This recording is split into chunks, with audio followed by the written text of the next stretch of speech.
Surat police commissioner માનનીય અનુપમસિંહ ગેહલોત દ્વારા વારંવાર ઈ સિગારેટ અને તમાકુ નિયંત્રણની પ્રવૃત્તિ ઉપર સતત વોચ રાખવા માટે એસઓજીને સૂચના મળે છે.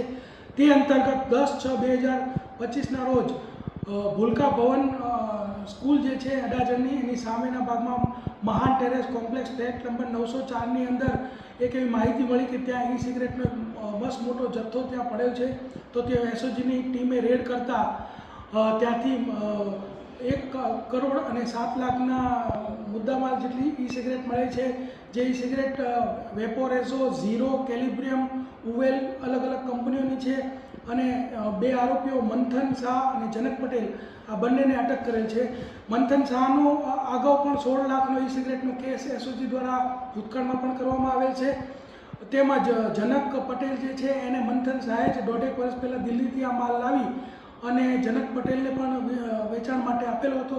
બંને જણા પકડાઈ ગયેલ છે અને 1 કરોડ અને 7 લાખનો મુદ્દામાલ પણ ઝડપેલ છે.